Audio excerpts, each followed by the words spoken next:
Hello दोस्तों, welcome to my YouTube channel study girl Shruti. देखिए, मैं आज आप लोग को न्यू टॉपिक बताने जा रही हूँ क्लास 10th का बायोलॉजी। ये पार्ट 2 है। और देखिए आप लोग का आज न्यू टॉपिक क्या है। विक्र वृक्क की आंतरिक संरचना। देखिए हम लोग आज बताने जा रहे हैं आप लोग को वृक्क की आंतरिक संरचना क्या है। बोल रहा है वृक्क के भीतरी धसे हुए किनारे के मध्यम एक कीप के सामने समान खोखली संरचना होती है। बोल रहा है जो एक वृत्त के धसे हुए किनारे होती है, जो किनारे में धसे हुए होते हैं, उस माध्यम में एक कीप होता है। उसी समान को खोखली मतलब संरचना होती है, खोखली संरचना होती है जो सौणी कहते हैं। बोल रहा है जो सौणी कहते हैं। यह संरचना मूत्र नालिका का निर्माण करती है। बोल रहे जो इसकी संरचना है वो किसका निर्माण करती है, तो मूत्र नालिका का क्या करते हैं, निर्माण करती है।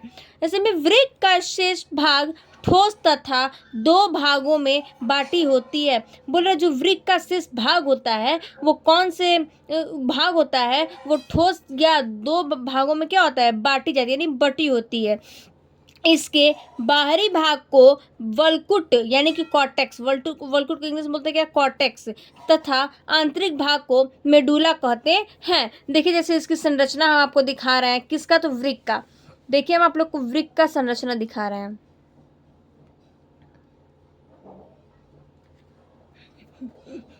देखिए ये वृक्क का संरचना है। देखिए ये क्या है, वल्कुट है, इसको वल्कुट कहते हैं। और ये लघु कैलस, देखिए ये लघु कैलस है, ठीक। ये दीर्घ कलश यानी कि बाहरी का। और ये वृक्क अंकुर, ये वृक्क अंकुर है। ये हाइलम है, ये देखिए जो ये है हाइलम है, इसको श्रेणी कहते हैं। जो लंबा लंबा निकले इसको श्रेणी कहते हैं। और ये देखिए यहाँ पे है मूत्रवाहिनी, ये मूत्रवाहिनी है। और मेडुला विरामिड यानी कि मेडुला को विरामिड भी कह सकते हैं। देखिए ये और इसको दोनों को हम लोग क्या करते हैं, ज्वाइन करने पे क्या है, मेडुला है।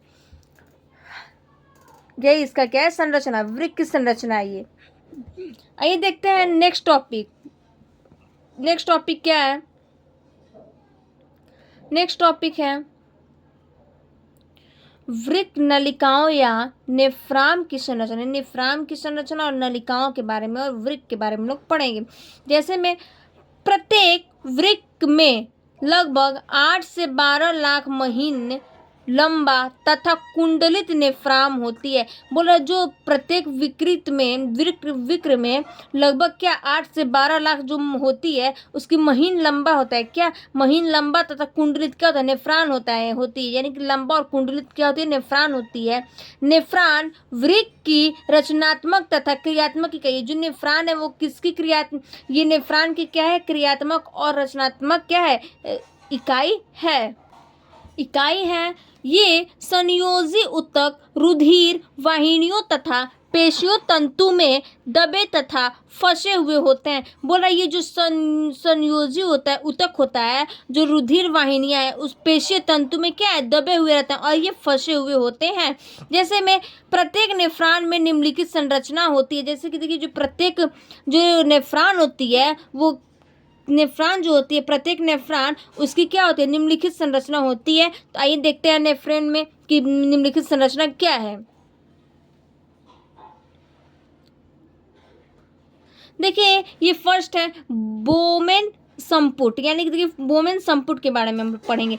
तो बोल रहा है प्रत्येक नेफ्रॉन में दोहरी कला प्याले नुमा वोमोन संपुट होता है। बोल रहा है जो प्रत्येक नेफ्रॉन होता है उसमें दोहरी कला प्याले नुमा वेमोन संपुट होता है। जैसे मैं बोल रहा वोमेन संपुट का बाहरी स्तर चपटी सल की उपकला तथा आंतरिक स्तर विशेष प्रकार की चपटी कोशिकाओं सोडोसाइटस से बना होता है। बोल रहा है जो इसकी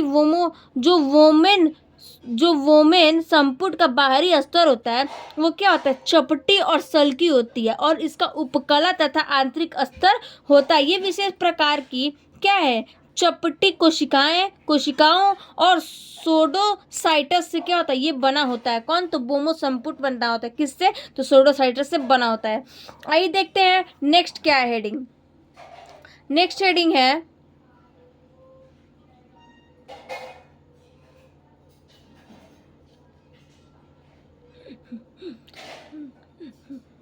नेक्स्ट हेडिंग है कोशिका गुच्छ यानी कोशिका गुच्छ के बारे में हम लोग पढ़ेंगे। बोल रहा है वेमेट संपुट के अंदर रुधिर का प्रवाह एक मोटी उभीवाही धमनिका तथा बाहरी की ओर रुधिर का प्रवाह एक पतली अपवाही धमनी के द्वारा होता है। बोल रहा है जो वोमर संपुट है उसके अंदर रुधिर का क्या होता है, प्रवाह होता है, और एक ये मोटी अपवाही धमनी होती है, और इसकी बाहरी ओर की रुधिर का क्या प्रवाह होता है जो एक पतली अपवाही धमनी होती है। इसी के द्वारा क्या होता है, दोनों धमनियां वोमर संपुट में कोशिकाओं का एक गुच्छक बनाती है। यानी कि दोनों धमनियां क्या होती है, वोमर संपुट में दोनों धमनियां कोशिकाओं का क्या बनाती है, गुच्छ बनाती हैं, जो कोशिका को क्या जो जिसको क्या बोलते हैं, जो कोशिका गुच्छ बनता है, यानी कि जो क्या बोलते हैं, कोशिका गुच्छक कहते हैं। आइए देखते हैं नेक्स्ट टॉपिक है आप लोग का वृक्क में मूत्र निर्माण की क्रियाविधि।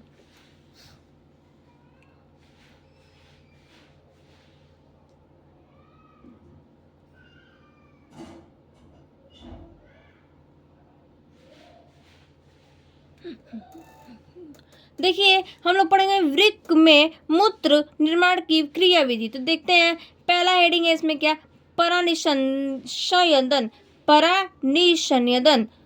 तो ये क्या बोल रहा है, केशिका गुच्छ की रुधिर केशिकाओं में जितना रुधिर अभिवाही धमनिया से आता है उतना ही रुधिर अपवाही धमनिका से बाहर निकल पाता है। बोल रहा है जो कोशिका गुच्छ की ओर रुधिर होती है उसमें कोशिका में जितना रुधिर अपवाही धमनी होती है वो क्या धमनी में आता है, और उतना ही रुधिर अपवाही धमनी से क्या होता है, नहीं निकल पाता है।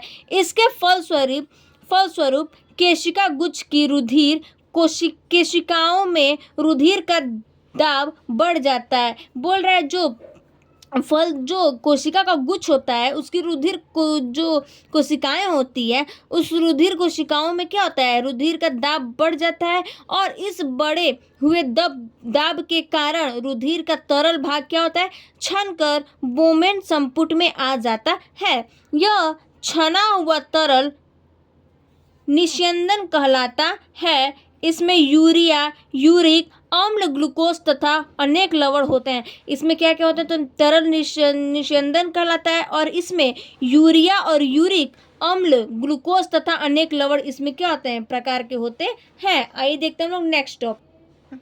देखिए नेक्स्ट टॉपिक है वृक्कों के कार्य, यानी कि बोल रहा है वृक्कों के कार्य क्या है। देखते हैं ये उपापचयी नाइट्रोजन अपशिष्ट पदार्थ जैसे यूरिया को द्रव अवस्था में शरीर से बाहर निकालने का कार्य करता है। बोल रहा है जो ये उपापचयी नाइट्रोजन होता है वो अपशिष्ट पदार्थ से क्या होता है, यूरिया को द्रव अवस्था में शरीर से बाहर निकालता है और निकालने का कार्य करता है। और दूसरा देखिए क्या है, वृक्क अतिरिक्त पोषण पदार्थों का ऊतक द्रव में निष्कासन करता है। बोल रहा है जो वृक्क अतिरिक्त जो पोषण पदार्थ करता है उसका क्या है, ऊतक द्वार यानी कि ऊतक द्रव्य में क्या करता है, निष्कासन करता है, जिससे इनका संतुलन बना रहता है। जो इससे क्या होता है, इनका संतुलन बना रहता है। किसका, तो वृक्क का।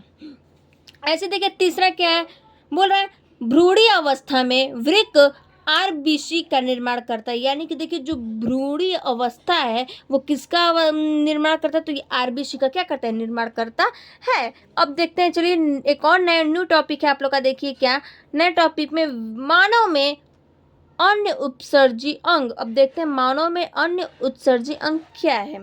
तो इसमें पहला हेडिंग है आप लोग का क्या,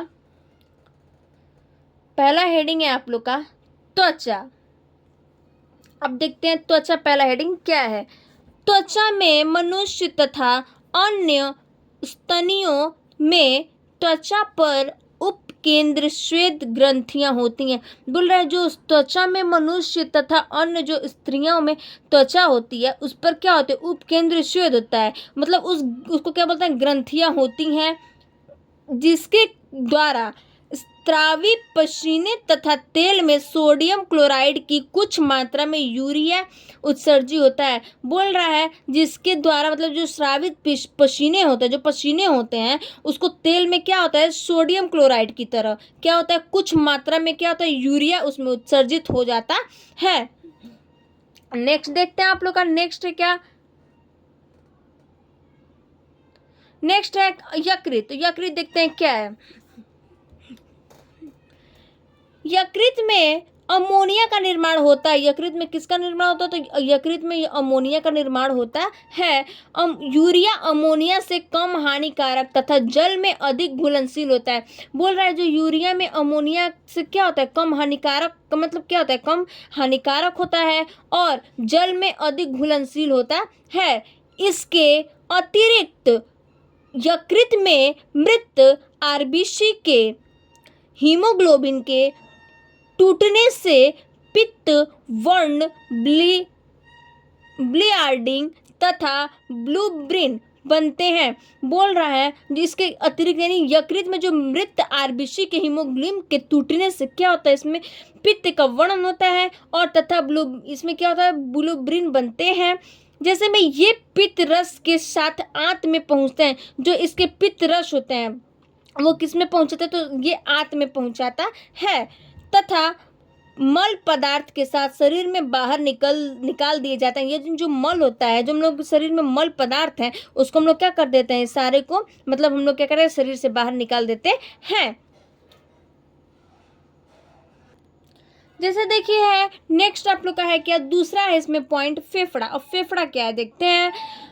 पाचन शरीर के कोशिकाओं में कार्बोहाइड्रेट से बनी कार्बन डाइऑक्साइड में उत्सर्जित पदार्थ है। मतलब बोला जो पाचन शरीर में जो कोशिकाएं हैं उसमें कार्बोहाइड्रेट से क्या होती है, ये बनी है और कार्बन डाइऑक्साइड में क्या होता है, उत्सर्जित पदार्थ है जो नीह श्वसन के द्वारा शरीर से बाहर निकाल दिया जाता है। बोल रहा है जो इसमें कार्बन डाइऑक्साइड है वो उत्सर्जित द्वारा क्या होता है, बाहर निकाल दिया जाता है, जो निःश्वसन में क्या है, द्वारा शरीर से क्या होता है, बाहर निकाला जाता है।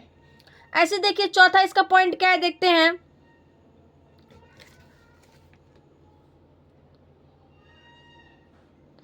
चौथा पॉइंट है इसका आंत। आंत क्या है देखते हैं। जैसे बोल रहे हैं आंत में पाचन क्रिया के बाद बचे अपचय भोज्य पदार्थ मल के साथ शरीर से बाहर निकाल दिए जाते हैं। बोल रहे हैं जो पाचन क्रिया होती है उसके बाद जो बचे हुए भोज्य पदार्थ होते हैं वो मल के साथ क्या होता है, शरीर से बाहर निकल जाता है। अतः आंत को भी अन्य उत्सर्जी अंगों की श्रेणी में रखा गया है। बोला जो आंत है वो उत्सर्जी अंग में क्या हुआ, रखा गया है। किस कारण, तो श्रेणी के कारण।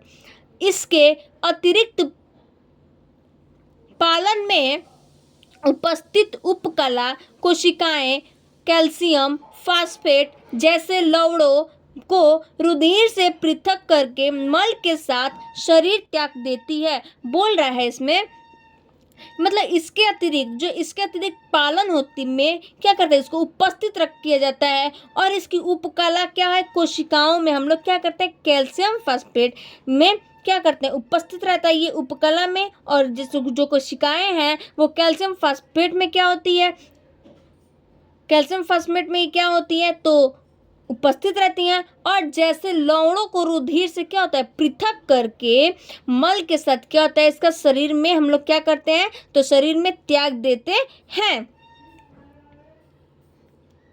Thank you. चलो फिर अगले वीडियो में।